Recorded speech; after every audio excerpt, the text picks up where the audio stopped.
Assalamualaikum warahmatullahi wabarakatuh.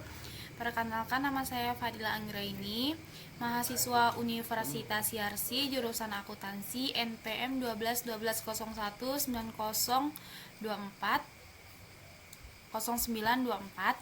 Nah, di sini saya akan menjelaskan topik 10 pengujian data kuesioner primer. Ada uji hipotesis, pengujian hipotesis dilakukan untuk mendapatkan gambaran mengenai hubungan antara variabel independen dengan variabel dependen.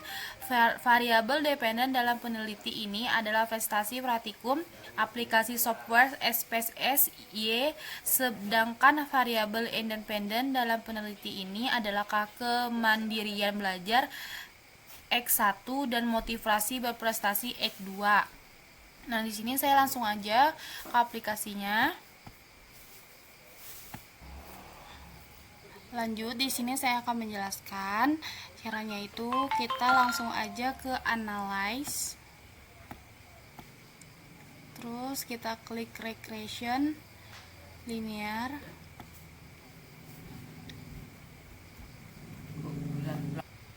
Nah, di dependennya itu kita masukin yang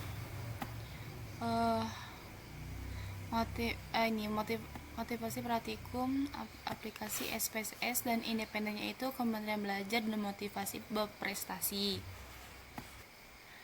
Lanjut, di sini statistiknya itu kita klik yang estimate covariance metric, mode fit, dan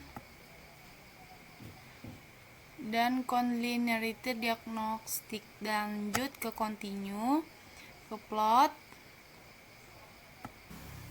Untuk yang plot ini kita kosongin aja. Lanjut save. Lanjut yang ini kita kosongin aja ya. Lanjut continue, terus oke.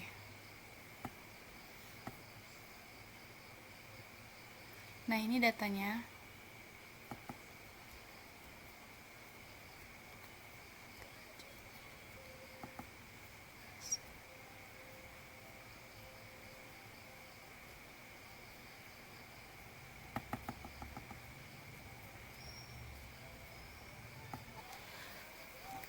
Nah, di sini itu saya akan menjelaskan analisis regresi linear berganda menurut Purwanto 2004-12. Analisis regresi linear berganda multiple regression yaitu banyak faktor dipengaruhi lebih dari satu variabel yang dapat digunakan untuk mengetahui pengaruh dari beberapa variabel bebas independen terhadap variabel tidak bebas dependen.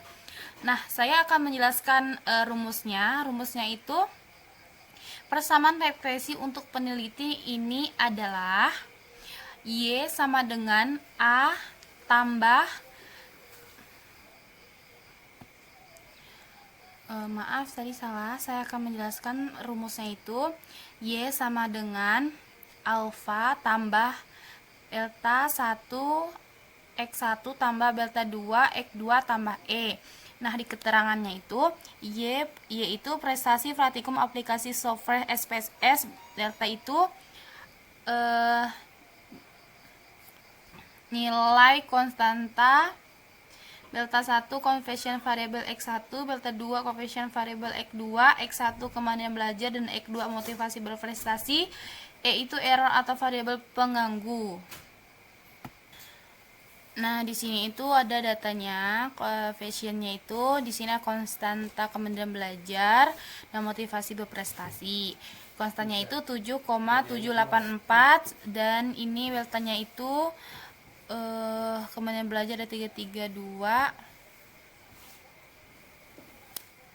Nah, ini sama tadi kayak di rumus.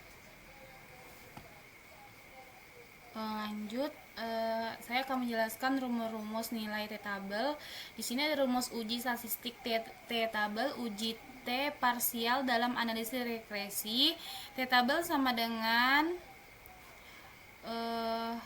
A atau 2 N kurang K kurang 1 atau DF residual. Terus ada pengujian parsial uji statistik T dalam analisis regresi linear berganda. Berdasarkan nilai T hitung dan T tabel, jika nilai T hitung lebih besar dari T tabel, maka variabel bebas berpengaruh terhadap variabel terkait.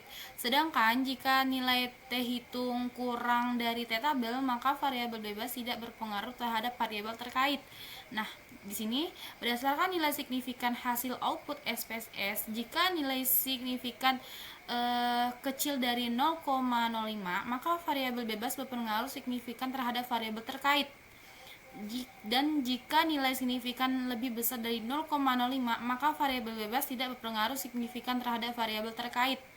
Reviewnya itu dalam pengambil keputusan, manakah keputusan lebih akurat, apakah berdasarkan pada nilai T hitung dan T tabel atau berdasarkan pada nilai signifikan hasil output SPSS.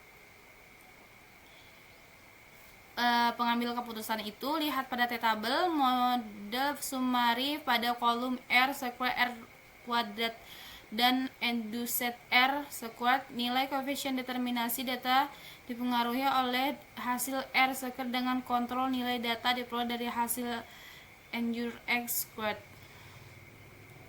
Uji koefisien determinasi R2 dalam analisis regresi linear berganda. Pengambilan keputusan jika nilai R square semakin mendekati angka 1, maka semakin kuat kemampuan variabel independen dapat menjelaskan pengaruh terhadap variabel dependen. Sebaliknya, jika nilai R square semakin mendekati angka 0, maka semakin lemah kemampuan variabel independen dapat menjelaskan pengaruhnya terhadap variabel dependen. Nilai kontrol data yang baik adalah nilai induced R square bernilai positif. Note, jika ada sebuah penelitian terhadap nilai R square bernilai minus atau negatif, maka tidak dapat pengaruh pada variabel X terhadap variabel Y. Sekian penjelasan dari saya, kurang dan lebihnya saya mohon maaf. Assalamualaikum warahmatullahi wabarakatuh.